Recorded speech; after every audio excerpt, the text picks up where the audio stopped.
Hello everyone, welcome back to the channel. Welcome to my latest installment of I guess it's my weekend books series I'm calling it. So yeah, a lot of good reading, finished a big book, started two more. No complaints all around, but real quick, just want to shout everyone out who's watching. Appreciate you being here. Consider subscribing if you aren't subscribed already. Give it a like if you like it, things like that. These videos have been so fun to make over the past couple of weeks or so. I guess it's coming up on, well, not 2 months because my 1 month video was last week, but just over a month here making these videos. It's been a blast, so thank you for all the love and support. Alrighty, now without further ado, let's talk books. I guess we'll talk books I finished, book pickups, and then books I'm currently reading. So that sounds good. Books I finished. I had just finished Wind and Truth by Brandon Sanderson. I don't really know what I think about it, to be honest. There are some parts of it that were very good. There were a lot of parts of it that were like, what the hell? Yeah, and I might make a whole video about it. I might not. This might just be that video. But I was pretty disappointed in how this first arc of the series wraps up. I'm not going to go into any spoilers or anything because I know a couple of folks have been asking about getting into the series and whatnot, and it's taken me... Well, I started the series, picked up the first book March of 2024, DNF'd it at like 300 pages. Picked it up again in July, and they've been good so far, and I've just finished the 5th one here. It's February, so it's taken me a while to get through them. Yeah, I don't really know what I think about Wind and Truth. I like I said, some parts it does really well. I mean, you should still read the series. I think the first 3 books especially are some of the best fantasy books I've ever read. The 4th book, you can definitely see it's different. 5th book is like, this is a whole different author, what's going on. And it was just, I don't know, it was just sort of a disappointment, to say the least, I guess. Not to say that the rest of the series isn't worth it. By all means, it is worth it. And definitely pick up Wind and Truth just to sort of see how the story wraps up and whatnot. Yeah, I don't know. I gave it 2 stars. I think that's the lowest I've rated like 1 book 1 stars, couple books 2 stars. I gave it 2 stars. I think it's so low just because it's in talks and you sort of compare them to the previous books in the series, and those books were so good that when you read this one and it's such a drastic dip in quality, sort of shakes you a bit more than just say a regular or a different book being subpar.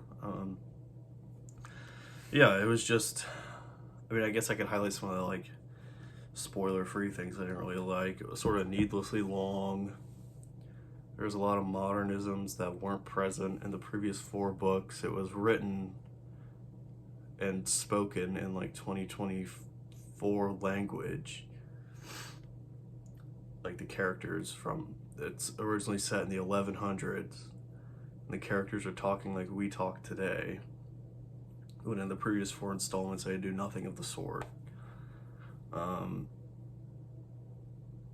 In this book especially, there's a lot of like Deus Ex Machina type things, like things coming together and wrapping up and being all fine and dandy, or lack thereof, just because, with little or no explanation. And I get it, there's a lot of pressure to stick the landing on one of the probably the most popular fantasy series of the 20th century. So, I get it. There's a lot of pressure to stick the landing on one of the more, probably the most popular fantasy series of the 20th century. So, I get it. There's a lot of pressure to stick the landing on one of the more, probably the most popular fantasy series of the 20th century. 21st century. I guess Harry Potter would be like the 20th century when it started coming out. So this is definitely the most popular one, I would say, of the 21st century. So maybe there's some pressure to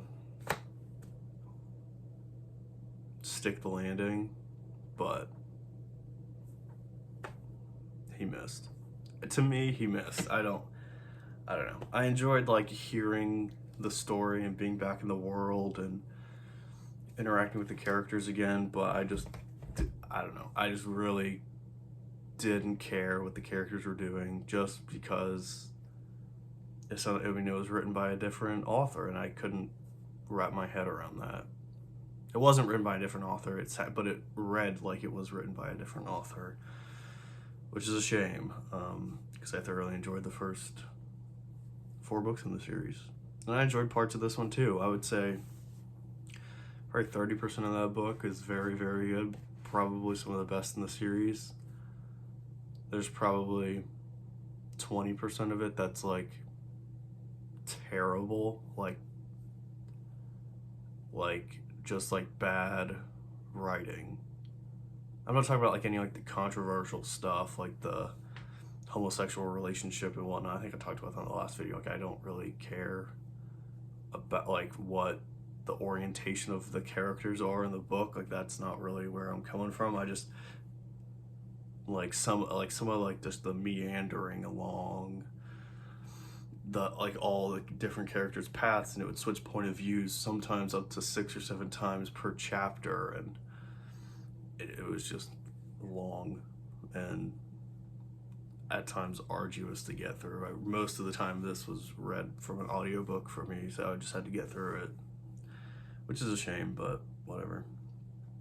Alas, let's talk on to bigger and better things, perhaps. New books that I'm reading. The one I started after Wind and Truth, and I'm sort of definitely slow reading this one. This is called The Rag and Bones Shop of the Heart, Poems for Men. I picked this up at a Half Price Books warehouse sale. Pretty sure they paid me to take it. Looks like it's like never been read before. It's from like the 80s, I think, from the whatever this publisher, Harper Perennial. Yeah, 1992, so not the 80s. It's dated in here 1997. And yeah, it's just sort of it's my first poetry anthology. It's broken out into like various different, I don't know, classifications, I guess is the wrong type. Like, the first chapter is called The Approach to Wildness / Wilderness, so it's like outdoorsy poems. Second one is Father's Prayers for Sons and Daughters. I swear I can read, guys, sorry. It's interesting to see what that is about. And then chapter 3 is called War. And I know each one,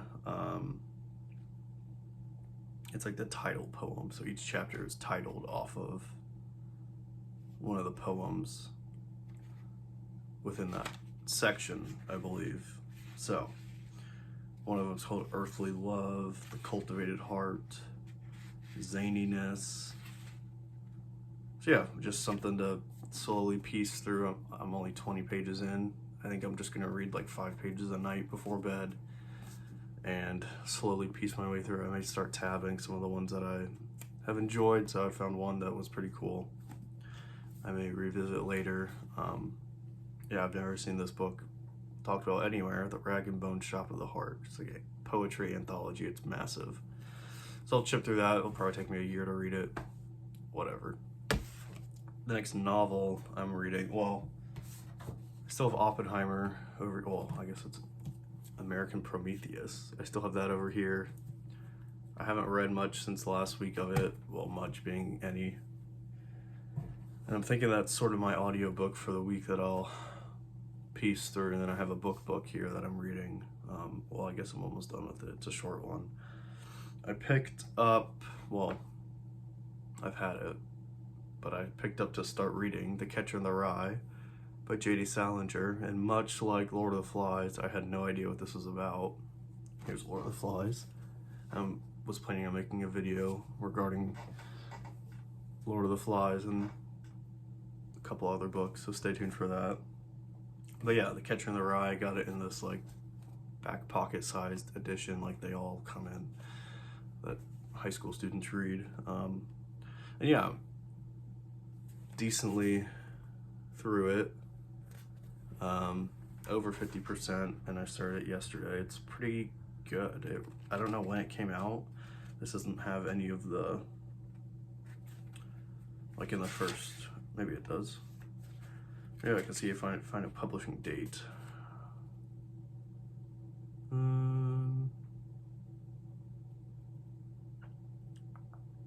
1951, I guess. 1951. So it's old, it's up there, but it isn't insanely old. Sorry, I don't know why I just like leaned in there, that was odd. But yeah, this has been pretty good. It's sort of an internal monologue style,